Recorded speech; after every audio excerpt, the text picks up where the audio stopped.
السلام علیکم ورحمۃ اللہ وبرکاتہ۔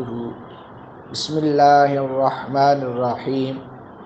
آج ہم کمانڈ نمبر 7 کو سورہ بنی اسرائیل آیت نمبر 34 کے ضمن میں ڈسکس کریں گے۔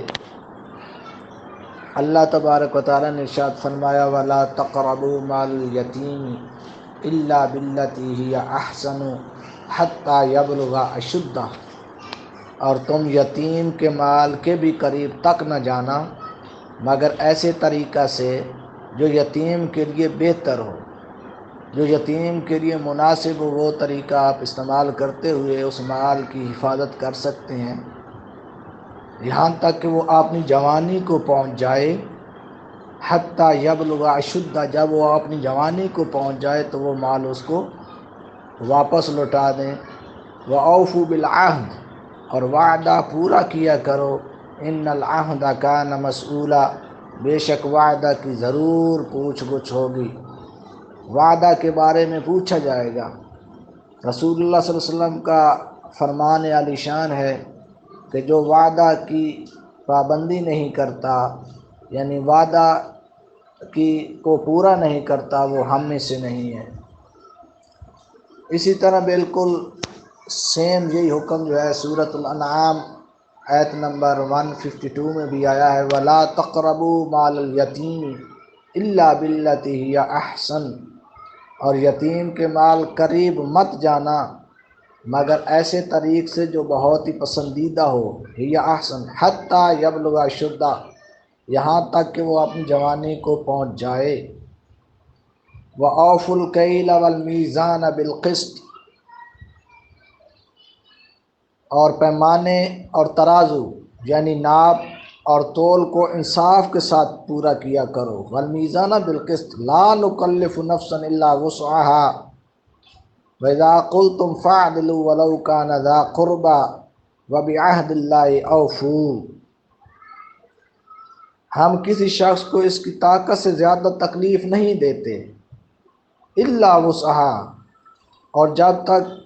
اور جب تم کسی کی نسبت کچھ کہو تو عدل کے ساتھ کہا کرو، عدل کرو اگرچہ وہ تمہارا قرابت دار ہی ہو۔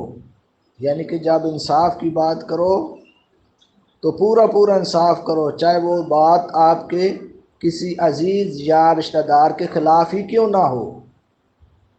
وَبِعَهْدِ اللَّهِ أَوْفُوا ذَلِكُمْ وَصَّاكُمْ بِهِ لَعَلَّكُمْ تَذَكَّرُونَ، اور یہی باتیں ہیں جن کا اس نے تمہیں تاکیدی حکم دیا ہے تاکہ تم نصیحت قبول کرو۔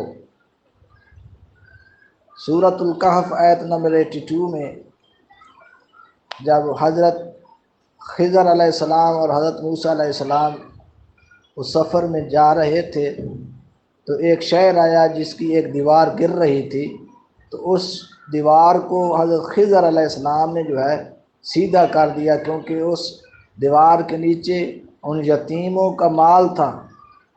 تو حضرت خضر علیہ السلام نے اس کو اس لیے سیدھا کر دیا کیونکہ وہ اس وقت جو بچے تھے وہ ایک نیک مرد کے تھے اور بچے وہ چھوٹے تھے، تو اس لیے انہوں نے سیدھا فرما دیا جب یہ بچے جوان ہو جائیں تو ان کا مال ان کے لیے جو ہے محفوظ رہے۔ سورۃ الدہر آیت نمبر 8 میں اللہ تبارک و تعالیٰ نے ارشاد فرمایا وَيُطْعِمُونَ الطَّعَامَ عَلَىٰ حُبِّهِ مِسْكِينًا وَيَتِيمًا وَأَسِيرًا، اور اپنا کھانا جو ہے اللہ کی محبت میں خود اس کی طلب و حاجت ہونے کے باوجود اِساراً محتاج کو اور یتیم کو اور قیدی کو کھلا دیتے ہیں۔ یعنی یہ نیک لوگوں کی نشانی ہے کہ وہ کھانا جو ہے یتیموں، مسکینوں اور محتاجوں میں تقسیم کرتے ہیں۔ تو اس طرح یتیموں کے کافی حقوق ہیں، ان کو پورا کرنا ہر مسلمان پر لازم ہے اور ضروری ہے۔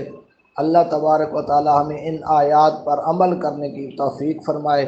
وما علینا الا البلاغ المبین۔